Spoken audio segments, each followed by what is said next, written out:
Good evening everyone, very very good evening. कैसे आप लोग? क्विकली कंफर्म है मैं ऑडिबल, है मैं विजिबल, है मैं लाइव? फटाफट ज्वाइन कर लो और मुझे बता दो सब लोग आ गए या नहीं आए।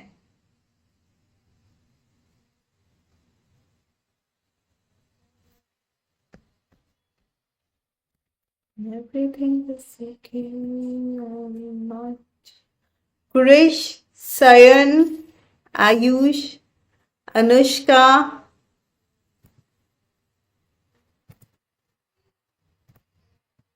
आज मैम कहाँ रह गए? मैम तो यहीं पर है। ये बताओ, मैं आपको दिखाई और सुनाई दे रही हूँ या नहीं अभी तक?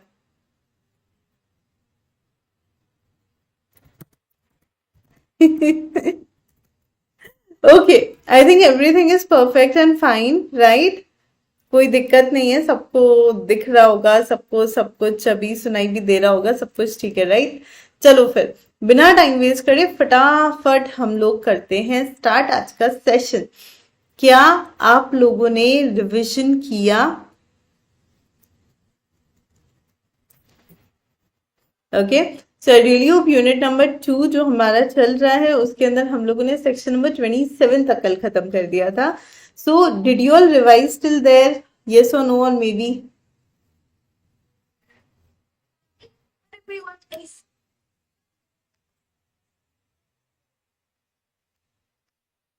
Good evening to you too Gaurav, Muskan.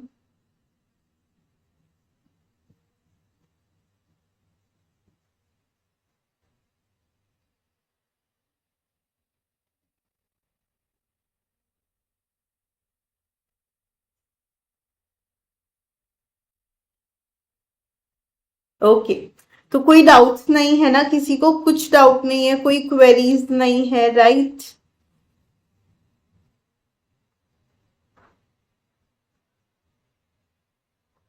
Then let's quickly begin.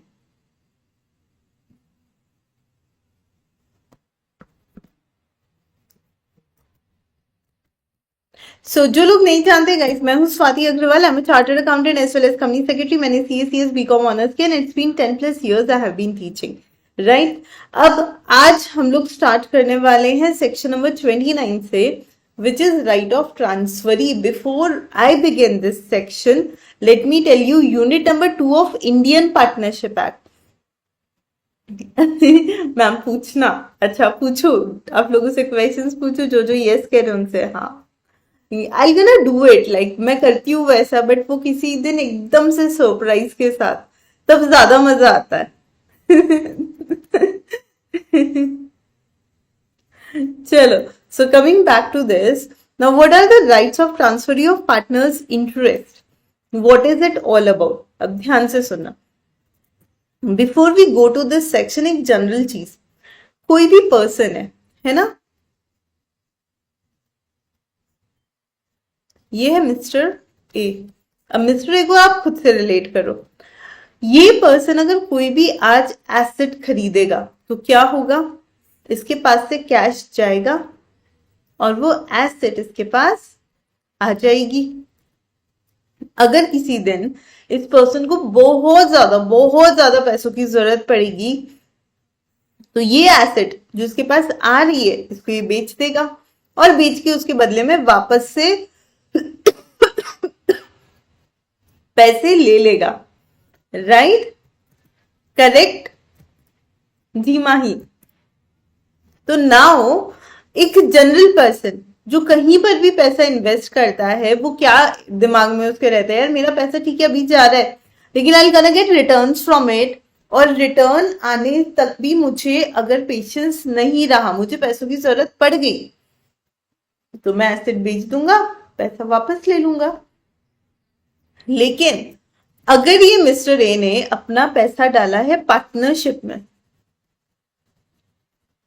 और अभी इनकी लाइफ में है सुपर इमरजेंसी सिचुएशन, ठीक है, he is in the position, यार कैसे भी करके कहीं से भी करके यार कुछ तो करना पड़ेगा, तो he is in like in super super emergency situation, और पार्टनरशिप में पैसा इनका अटका हुआ है। कैपिटल में इन्होंने मान लो 50 लाख रुपए दिए थे, अभी ही वॉन्ट अर्जेंटली दैट मनी। अब क्या करें? क्या फर्म से पैसा निकालना इतना आसान होता है जितना किसी और एसेट को बेचना? बिल्कुल नहीं। तो अब क्या करें? खुद के पैसे होते हुए भी इंसॉल्वेंट हो जाए? नहीं। फर्म से रिटायरमेंट ले ले, वो भी टाइम टेकिंग प्रोसेस है। पहले नोटिस देना पड़ेगा, नोटिस सर्व करना पड़ेगा, फिर उसके बाद में भी इमीडिएट हो सकता है फर्म पैसा ना निकाल पाए और इनका एन्यूटी क्रिएट कर दे। प्रॉब्लम तो सॉल्व होगी ही नहीं। तभी इनके पास एक अंकल आते हैं, ये भी ये ए के पास जाकर कहते हैं भगवान का दिया बहुत कुछ है, दौलत है, शोहरत है, इतना पैसा है, इतना पैसा है, इतना पैसा है कि कोई कमी ही नहीं है। बस एक ही चीज है जिसकी वजह से मैं परेशान हूं, समझ ही नहीं आता ये पैसा मैं डालू कहां पर। तुम्हारा तो बहुत अच्छा है, तुम्हारा तो फर्म बहुत ही प्रॉफिट मेकिंग फर्म है। ऐसी किसी फर्म में मुझे पार्टनरशिप अगर मिल जाती ना तो मेरे को तो मजा ही आ जाता है ना। इवन दो मैं बिजनेस में पार्टिसिपेट नहीं करता, लेकिन मैं पैसा तो इन्वेस्ट कर ही सकता हूं। तभी अचानक से ए के दिमाग में एक आइडिया आता है ना, एकदम ऐसे वाला, यार रुक। क्या आता है? अबे रुक, इमरजेंसी सिचुएशन है, मुझे पैसे चाहिए, इसको पैसा डालना है, मुझे बिजनेस में मजा आ रहा है, इसको बिजनेस से कोई लेना देना नहीं है, इसको तो सिर्फ पैसा डालना है। क्या इससे पैसे मैं ले लूं? है ना, लोन नहीं लेना है मुझे, मेरा ही पैसा मुझे निकालना है फर्म से, लेकिन कुछ इंटरेस्टिंग तरीके से कुछ करते हैं। Now what happened?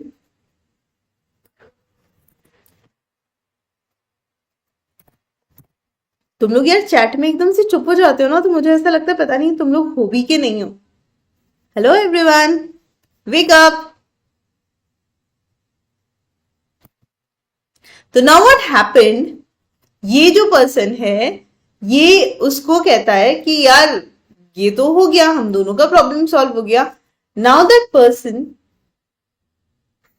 Offers him, तुम मेरे पार्टनरशिप के शेयर ले लो, उसके बदले मुझे पैसे दे दो, जो भी फर्म का प्रॉफिट होगा वो तुम्हारा, लेकिन तुम फर्म में किसी भी तरह का कोई भी इंटरफेरेंस नहीं कर सकते हो। समझ गए? ठीक है। तब जाकर ये सेक्शन नंबर 29 आया। ये कहता है a transfer by partner of his interest in the firm, इन्हें फर्म में क्या किया, अपना इंटरेस्ट ट्रांसफर कर लिया है। एब्सोल्यूट ट्रांसफर भी हो सकता है और मॉर्गेज भी हो सकता है। यहां पर तो उसने कहा पूरा ले लो, नहीं तो वो गिरवी भी रख सकता है।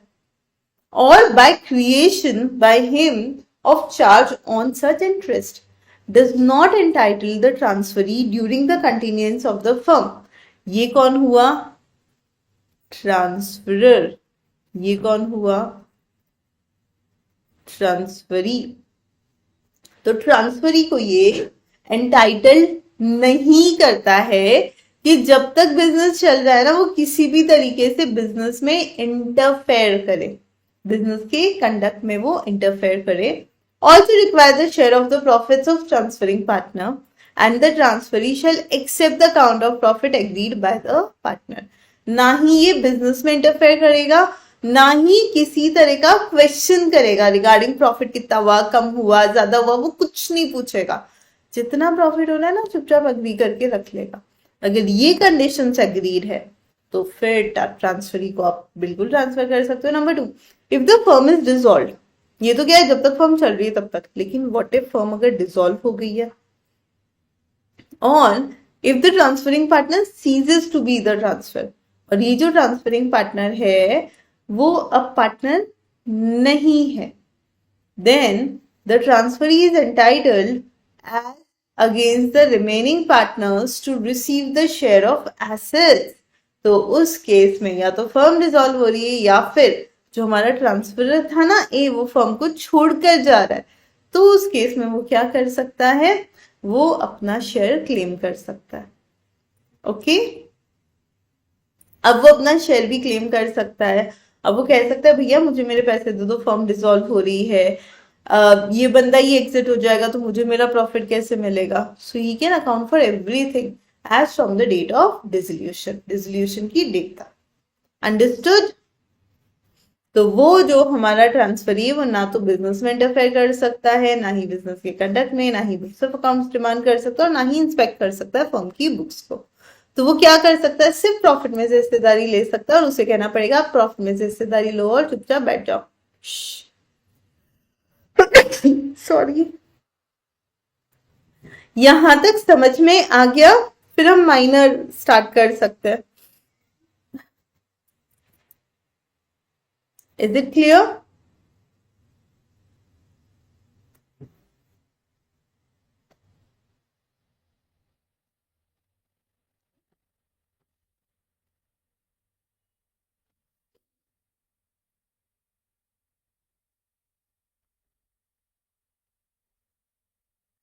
Yes, no, maybe quickly answer. Is it clear till here so that we can begin section number 3030? That is minor.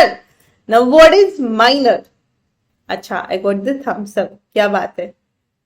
ASR.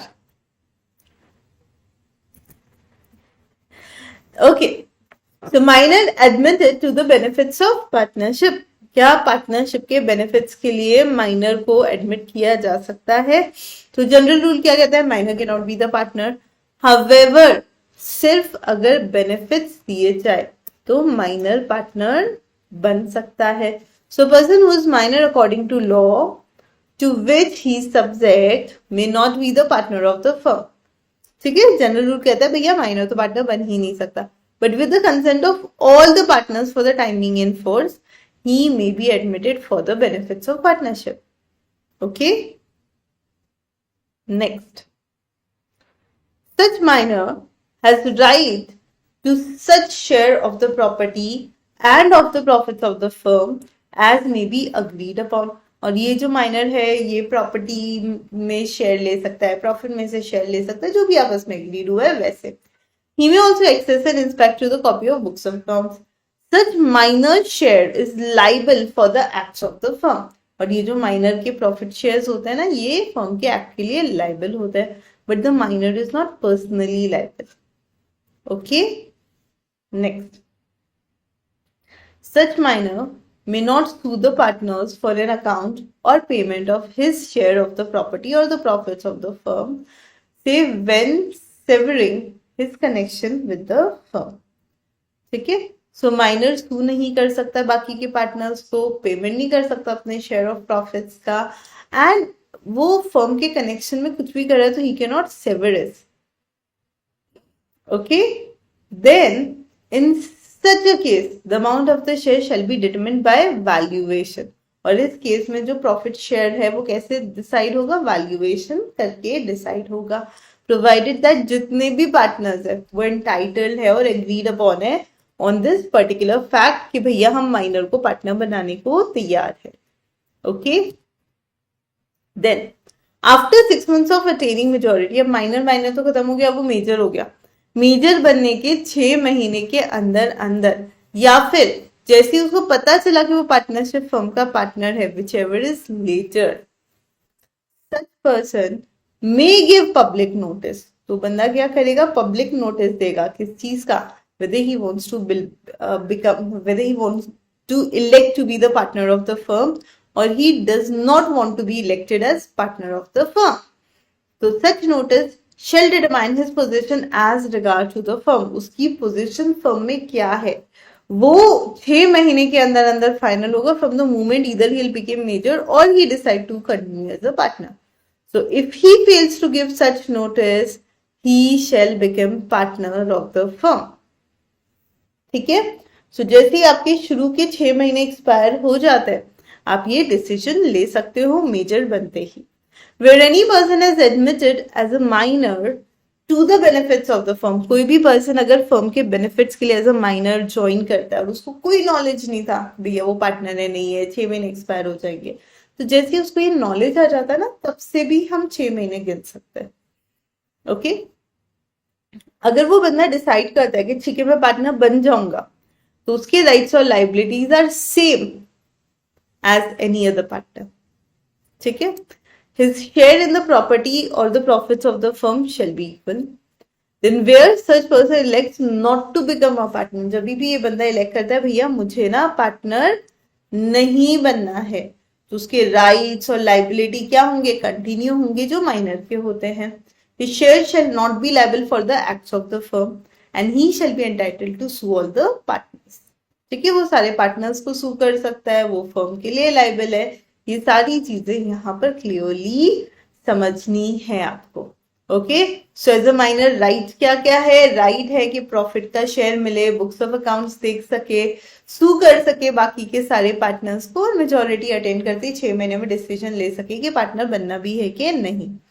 However liabilities क्या क्या है, सो लाइबिलिटी जैसे ही मेजोरिटी अटेन करेंगे, जो भी प्रॉफिट शेयरिंग है उसमें प्रॉफिट तो खैर मिलेगा ही, लेकिन तब तक कोई दूसरी लाइबिलिटी नहीं है। बिफोर अटेनिंग मेजोरिटी कोई दूसरी लाइबिलिटी नहीं है, और माइनर कभी इंसॉल्वेंट भी नहीं हो सकता क्योंकि उसकी लाइबिलिटी नहीं होती है। लेकिन आफ्टर अटेनिंग मेजोरिटी क्या होगा, सो 6 महीने के अंदर अंदर जैसे ही वो मेजोरिटी अटेन करता है, वैसे ही 6 महीने के अंदर अंदर उसे नॉलेज मिल जाएगा और फर्म के बेनिफिट्स के लिए हो सकता है। तो जो माइनर है वो minor partner has to decide whether he shall remain partner और लीव द फर्म, फर्म में रहे या फर्म छोड़ के चल जाए। If he decided to become a partner, so personally liable होगा थर्ड पार्टी को, और उसका जो शेयर ऑफ प्रॉपर्टी और प्रॉफिट है फर्म का, that will remain some same to which he is entitled as minor. तो जब वो माइनर था, जब जितना प्रॉफिट मिल रहा था अभी भी उतना ही मिलेगा। Next, when he elects not to become a partner, अगर वो डिसाइड कर लेता मुझे पार्टनर बनना ही नहीं है, उसके राइट और लाइबिलिटी कंटिन्यू रहेंगे जैसे वो माइनर था तब, then his share shall not be liable in terms of goodwill and he shall be entitled to sue other partners। उसके पास इतना राइट होता है कि बाकी के पार्टनर्स के अगेंस्ट केस फाइल कर सकते हैं। मैम एक ज्यादा माइनर एक फर्म, एक से ज्यादा माइनर फर्म, हाँ ऐसा कोई रिस्ट्रिक्शन नहीं है। Suppose there is a partnership firm with say 50 partners और से 30 पार्टनर्स, 2 माइनर होंगे तो क्या ही फर्क पड़ जाएगा, 4 भी माइनर होंगे तो क्या ही फर्क पड़ जाएगा, है ना, इट डिपेंड्स।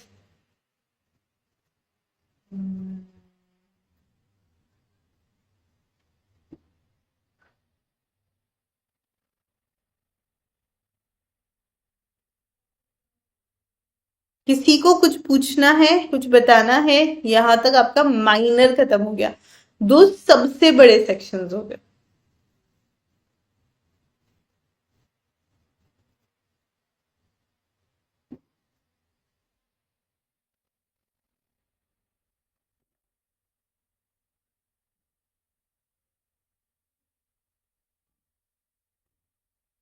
ठीक है,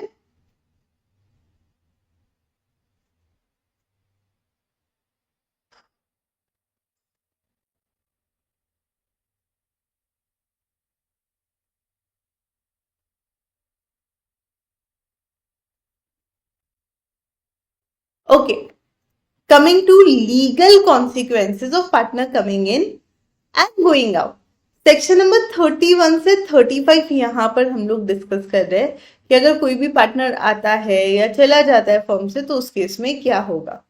ओके, सबसे पहले यहाँ पर हम लोग बात करते हैं introduction of a partner as per section number 31। अगर कभी भी कोई नया पार्टनर आ रहा है तो क्या होगा,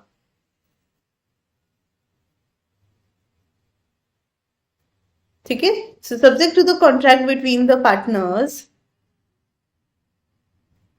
to the provision of section 30, no person shall be introduced as partner of the firm without the consent of all the existing partners। Okay, कोई भी पार्टनर नया फर्म में एंटर नहीं कर सकता है जब तक आप बाकी के सारे पार्टनर्स का कंसेंट नहीं ले लेते हो। Clear? Next, subject to the provision of section number 30, a person who is introduced as partner of the firm does not thereby become liable for any acts of the firm done before he became a partner। ठीक है, ये दूसरी चीज क्या कहता है कि भैया कोई भी पर्सन जिसे हम पार्टनर इंट्रोड्यूस कर रहे हैं तो तब तक लाइबल नहीं होगा जब तक वो पार्टनर बना ही नहीं था। So unless and until he became a partner he would be held liable। तो नए पार्टनर की लाइबिलिटी पुराने किसी भी चीज के लिए नहीं होगी, उनकी लाइबिलिटी किस चीज के लिए होगी, फ्यूचर के चीजों के लिए ही होगी। ठीक है,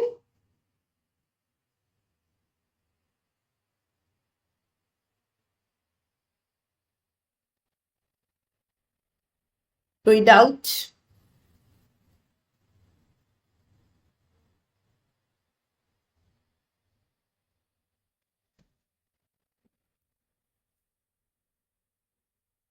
सो in case of partnership of two partners, ये आगे के सेक्शंस यानी 32, 33, 34 एंड 35, ये सेक्शंस नहीं लगेंगे। अगर दो पार्टनर्स वाला पार्टनरशिप फर्म है और उसमें रिटायरमेंट या डेथ या कुछ हो जाता है तो फर्म बंद हो जाती है। ओके, चलिए। So retirement of a partner may retire with the consent of all other partners in accordance with the express agreement by the partners or where the partnership is at will by giving notice in writing to all other partners of his intention to retire. Okay, so कोई भी partner कभी भी retire हो सकता है सारे partners के consent के साथ। एक एक्सप्रेस एग्रीमेंट होना चाहिए सारे पार्टनर्स के बीच में, और अगर पार्टनरशिप एट विल है तो नोटिस दे सकते हैं हम लोग राइटिंग में, और इंटेंशन ऑफ रिटायरमेंट हमें वहां पर बताना पड़ेगा। जो भी रिटायरिंग पार्टनर है वो डिस्चार्ज होगा अपनी सारी लाइबिलिटीज से, and before his retirement bye an agreement made by him to which third party and the partners are constituted by the firm. Notwithstanding the retirement of a partner from firm, किसी भी firm से अगर partner retirement हो रहा है तो उसको फिलहाल ध्यान में ना रखते हुए he and the other partners continue to be liable as the partners of the third party. तो ये बाकी के पार्टनर्स की तरह लाइबल होंगे until the public notice is given. ठीक है, सो रिटायरमेंट के लिए आप लाइबल रहते हो, रिटायरमेंट के बाद भी लाइबल रहते हो जब तक कि आप पब्लिक नोटिस देकर पब्लिकली ये ना बता दो कि हम फर्म छोड़ रहे हैं। Okay, so retiring partner would cease to be retired from the firm without bringing it to an end. जब तक एंड तक नहीं लाते हैं तब तक रिटायर नहीं हो। ओके, so यहाँ पर there is a case between Vishnu Chandra versus Chandrika Prasad. So if any partner wants to disassociate with the firm's business, मुझे पार्टनरशिप फर्म से अगर अलग होना भी है तो मैं ये नहीं क्लेम कर सकती कि तुम फर्म ही बंद कर दो। ठीक है, तुमको फर्म बंद नहीं करना है, फर्म तो कंटिन्यू चलता रहेगा। आप रिटायर हो रहे हो, आप डेफिनेटली फर्म से अलग हो सकते हो। Next, now what is the liability of an outgoing partner? Liability of an outgoing partner is pretty simple. सबसे पहले तो पब्लिक नोटिस देगा अपने रिटायरमेंट का। ठीक है, अगर स्लीपिंग पार्टनर है तो पब्लिक नोटिस के लिए लाइबल नहीं है, लेकिन if he is like not a sleeping partner then he shall be definitely liable towards third party. Next, expulsion of a partner. क्या किसी भी पार्टनरशिप फर्म में हम किसी पार्टनर को एक्सपेल कर सकते हैं, निकाल सकते हैं? यस और नो? हाँ बिल्कुल, पर पार्टनर और पार्टनर का तो सेम ही लेवल होता है ना, सारे पार्टनर्स का क्या होगा, सेम ही तो लेवल होगा। तो अगर सारे पार्टनर्स का लेवल अगर 100% सेम है तो क्वेश्चन ये आता है कि कैसे कोई दूसरा पार्टनर निकाल सकता है ना? आ जाओ देखते हैं। सो पार्टनर एक्सपेल कर सकता है दूसरे पार्टनर को। कंडीशन ये है कि पावर ऑफ एक्सपल्शन कॉन्ट्रैक्ट में लिखा हुआ होना चाहिए। मेजॉरिटी ऑफ द पार्टनर एक्सपेल्शन चाहते हो और ये एक्सपल्शन गुड फेथ में होता हो। क्या क्या था? कॉन्ट्रैक्ट में लिखा हुआ हो, मेजॉरिटी से और गुड फेथ में हो। लेकिन गुड फेथ ही है या नहीं वो कैसे पता चलेगा? क्या पार्टनरशिप फर्म के इंटरेस्ट में एक्सपल्शन हुआ है, नोटिस सर्व किया है और अपॉर्चुनिटी ऑफ बीइंग हर्ड हुई है। अगर ये तीनों चीजें सेटिस्फाई होती है तो हम कह देंगे भैया एक्सपल्शन क्या है, वैलिड एक्सपल्शन है। ठीक है जी। Next is insolvency of a partner. क्या कभी भी ऐसा हो सकता है किसी भी पार्टनरशिप फर्म में अगर कोई पार्टनर इंसॉल्वेंट हो जाए? हाँ बिल्कुल हो सकता है। अगर पार्टनर इंसॉल्वेंट हो गया तो क्या होगा? इंसॉल्वेंट पार्टनर कंटिन्यू कर ही नहीं सकता as a partner, he will cease to be the partner of the firm, जैसे एडजुडिकेशन आता है। जो भी एस्टेट है इंसॉल्वेंट पार्टनर की वो फर्म के लिए लायबल नहीं होगी। फर्म इंसॉल्वेंट पार्टनर्स की लाइबिलिटी के लिए लायबल नहीं होगा। एंड ऑर्डिनरीली जो इंसॉल्वेंसी है वो डिसोल्यूशन में कन्वर्ट होती है ना। ऑर्डिनरी सिचुएशन में क्या होता है, insolvency always converts to dissolution. Next, liability of estate of deceased partner.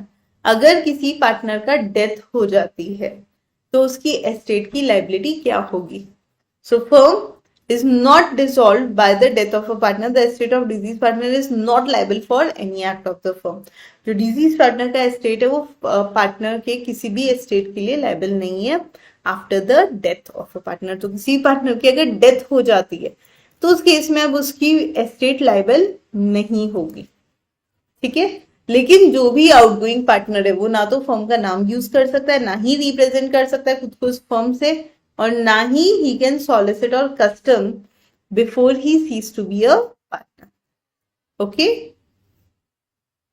मेहमान यूनिट खत्म हो जाएगा क्या? नहीं बेटा, आज नहीं हो पाएगा। ओके, बिकॉज आई थिंक जितना हमने कर लिया ना वो काफी है। मैम, फॉर डूइंग फ्रॉड और gross breach in duty, yes, we can definitely expel in that case. Okay, and there are like few examples I really want to take expulsion का। तो स्पेशली मुझे एक एग्जाम्पल लेना था, ये वाला। 3 partner होते हैं एबीसी, ठीक है, उनका पार्टनरशिप फॉर्म होता है, काफी साल से चल रहा होता है। तीनों की वाइफ्स बहुत सालों से क्या कर रही है, कॉमन लेडीज क्लब में जा रही है ना। एक दिन ऐसा होता है कि ए और बी की जो बीवी है ना वो आपस में भिड़ जाती है, झगड़ लेती है किसी पर्सनल इशू की वजह से, ठीक है। और उस झगड़े में गलती से एक ही वाइफ को प्रॉब्लम हो जाती है ना। एक ही वाइफ को क्या हो जाता है, she got hurt. Now A got angry and on the accident वो कन्विंस कर लेता है, मतलब जैसे ही इंसिडेंट होता है उस इंसिडेंट की बेसिस पे वो सी को कन्विंस कर लेता है कि बी को निकाल देता है। अब बी को निकालने से पहले ना नोटिस दिया, ना ही ये फर्म के बेनिफिट में। समझ रहे हो, ये जो 3 कंडीशन है वो तो हुई नहीं ना अपॉर्चुनिटी ऑफ बीइंग हर्ड है, तो देयर इज नथिंग। तो जब कुछ भी नहीं होता है तो आपका एक्सपल्शन वैलिड नहीं होता है। तो as per Indian partnership act, is this expulsion valid? No, it is not, ठीक है, कर ही नहीं सकते ऐसे। Next, insolvency of a partner, ये मैंने बता ही दिया था आप लोगों को, सेक्शन नंबर 35, 36 डन। अब बोलो, कोई डाउट? यार सैन, मुझे लगता है खत्म कर सकते हैं अपन, अभी इतना हो गया, फिर तो क्या है। जो भी आउटगोइंग पार्टनर है वो कोई कॉम्पिटेटिव बिजनेस नहीं कर सकता, ये एक बेसिक रूल है। ओके, क्या कोई आउटगोइंग पार्टनर सब्सिक्वेंट प्रॉफिट, उसके निकलने के बाद के प्रॉफिट को भी शेयर कर सकता है क्या? तो जनरल रूल कहता है नहीं कर सकता है ना। If someone who's an outgoing partner, can he still share profits? No. पर उसके एक्सेप्शन है, ठीक है। सो कोई भी अगर मेंबर है फर्म का, अगर उसकी डेथ हो जाती है या वो सीजेस टू बी पार्टनर होता है, वो सर्वाइविंग और कंटेनिंग पार्टनर्स अलग हैं, and then that person is like no more want to continue as a partner of the firm, और उसका ना फाइनल सेटलमेंट नहीं हो पा रहा है क्योंकि फर्म के पास अभी एकदम से उतने पैसे नहीं है। तो उस केस में हम क्या कहते हैं कि जो भी हमारा आउटगोइंग पार्टनर है उसको definitely we will provide some interest और share in profits.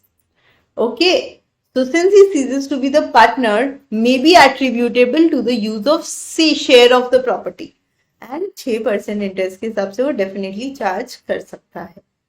Okay, provided that the contract between the partner, there is an option to be given for surviving and containing partners for the purchase of interest of the deceased or outgoing partner, ठीक है। सो कुल मिलाकर outgoing partner subsequent profit नहीं share कर सकते, लेकिन अगर मान लीजिए उनका पैसा अटका हुआ है फर्म में तो हम उनको ऑप्शन दे सकते हैं, ठीक है जी। ओके, सो सेक्शन नंबर 37 का अगर हम लोग एनालिसिस करते हैं तो what does it says?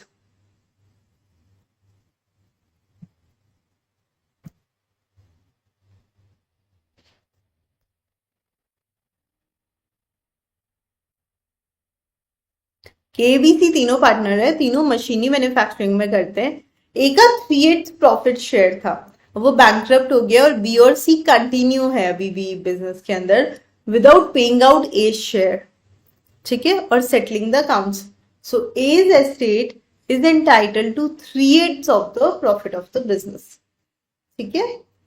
Next, revocation of continuing guarantee. Continuing guarantee अगर फर्म को मिलती है या थर्ड पार्टी को मिलती है for the transaction of a firm in the absence of agreement contrary, ठीक है।